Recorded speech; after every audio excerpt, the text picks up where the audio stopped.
I used to spend 90% of my time on low-level tasks, editing, admin, logistics, and I wondered why my business wasn't growing. Then my mentor asked me a question that changed everything, to be honest. Today, I'm going to break down exactly the concept of high versus low leverage tasks and how understanding this completely shifted the way I currently run my business. If you're new around here, hello, my name is Ollie. To date, I'm 5 years deep in the game with the ambition of growing a world-class video production company. I've worked with clients all over the UK and the US and the UAE, so with all the social proof bullshit out of the way, I have nothing to sell you here. No course, no luck pack, no links in my description. I made these videos because I wish that someone had told me this stuff when I was getting started. So if you find it helpful at any point, then just share it. That's all that I ask. That's how this thing grows. Now, if you feel like you are constantly busy, that you are not making progress, or you're stuck doing work that doesn't actually move the business forward, then this is probably why. And by the end of this video, you'll have an understanding of what high versus low leverage tasks are, how you can restructure your day so that you're focusing on what actually matters in the business. Let's get into it. So here's the problem that most videographers face, and I face this too.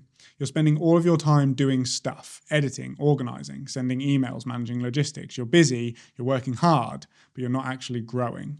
And the reason is pretty simple, because not all tasks are created equal, right? 1 hour of editing might produce a final video, but 1 hour of sales calls could produce £10,000 worth of new business, right? They're not the same result, but most people treat them like they are the same result. They spend their best energy, their best hours of the day on low-level work. And then when it's time to do the high-level stuff, the sales, the strategy, the marketing, they're tired, they're fatigued, right? They're burned out, and they end up half-arsing things. And that's the biggest problem. So what is the difference between high and low leverage tasks? Well, high leverage tasks are the things that generate revenue or move the needle in your business. Sales calls, quotes, invoices, contracts, strategy, marketing, right? These are the things that do actually matter.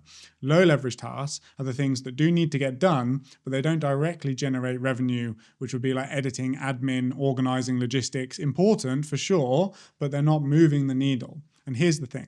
Is you should be spending most of your time on the high leverage stuff. But most people actually do the opposite, right? I did this too. I spent 90% of my time on low leverage work because it feels productive. It feels like progress, but it's not. So here's what I started doing.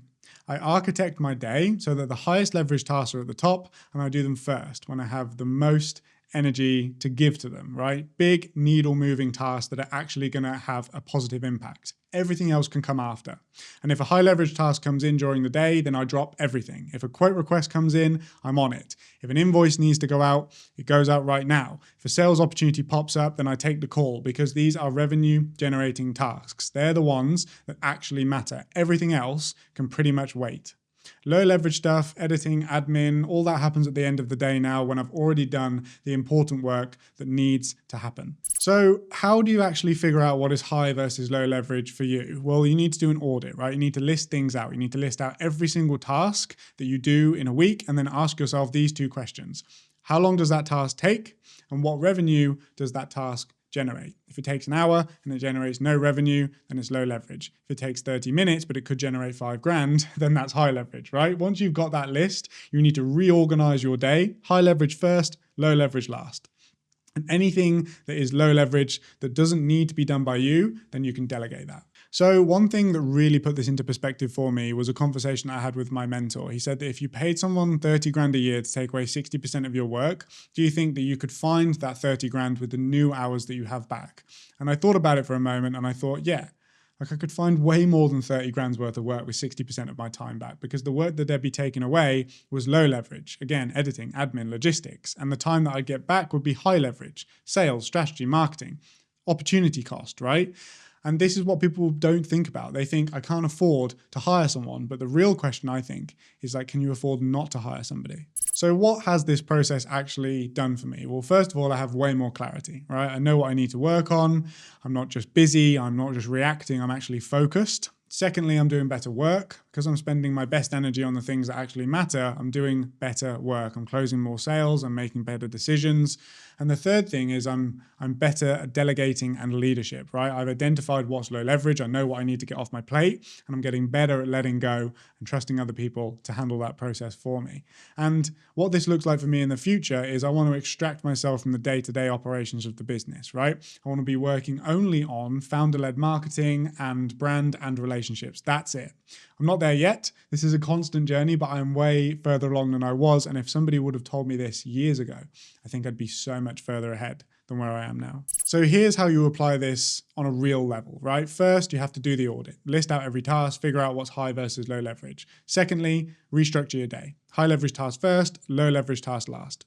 3, you need to drop everything for high leverage tasks when they do come in. Quotes, invoices, sales calls, they are priority number 1.